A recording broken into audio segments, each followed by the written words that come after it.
Buen día, compañeros y tutor. Me presento, mi nombre es Giselle Juliana Tovar Ortiz. Pertenezco al grupo 52 del curso Física Electrónica, con el tutor a cargo, Johan Arley Cruz. Comparto con ustedes mi documento de identidad en donde se evidencian mis respectivos nombres y apellidos. Bueno, para la exposición del día de hoy me ha correspondido el estudiante número 2, según el listado de asignación de sustentaciones, lo cual corresponde, según la guía, a la sustentación de circuito resistivo en paralelo para estudiante 2. Entonces les voy a exponer mis preguntas de profundización del circuito en paralelo.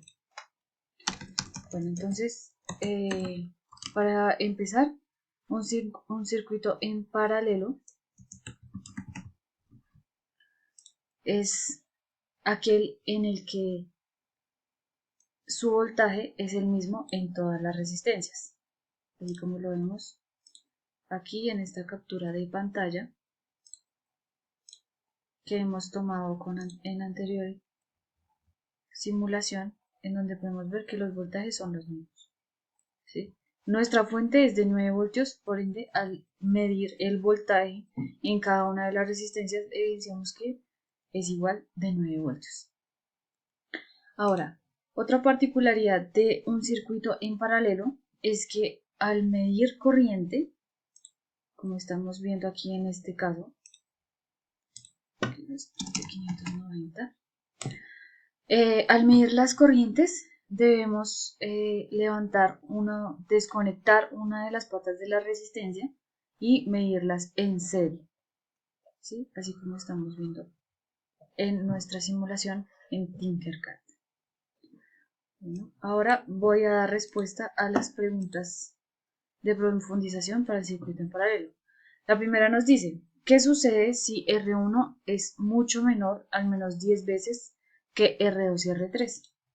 Bueno, entonces vamos a cambiar el valor de nuestra R1, que a mí me tocó 590, pues mi número de identificación termina en 90, 500 más 90, pues 590. Vamos a cambiar el valor de la resistencia, vamos a poner un valor de 59, 10 veces menos, y vamos a correr la simulación. Entonces vemos que antes nuestro valor de corriente en R1 era de 15.3 miliamperios. Y aquí nos damos cuenta de que ha aumentado nuestra corriente dentro de esa resistencia. ¿Qué pasa? Las resistencias se oponen al flujo de corriente. Entonces, al ser nuestra resistencia de menor valor, eso quiere decir que por allí hay un mayor flujo de corriente.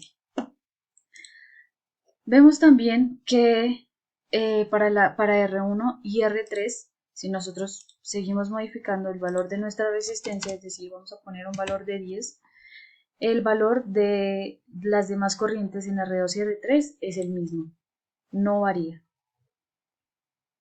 Bueno, nuestra siguiente pregunta es, si desconecto R1, ¿qué sucede con la corriente en R3? Bueno, pues vamos a mirar en la simulación que no cambia, pues la corriente es la misma. Lo que hacemos es eliminar nuestra resistencia R1 y volver a simular. Como vemos, los valores son exactamente los mismos que con la resistencia R1 conectada. ¿Qué quiere decir esto?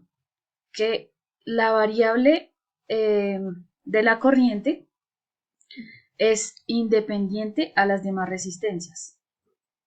Bien, ahora nuestra última pregunta dice, ¿varía el voltaje si desconecto alguna de las 3 resistencias? Entonces, como decía, en un circuito en paralelo, el voltaje es el mismo en todas las resistencias. ¿Qué quiere decir esto? Que el voltaje es una variable independiente y que la variable de corriente depende del valor del voltaje, pero la corriente no va a cambiar el valor de nuestra fuente. Y bueno, eso ha sido todo. Muchísimas gracias. Feliz día.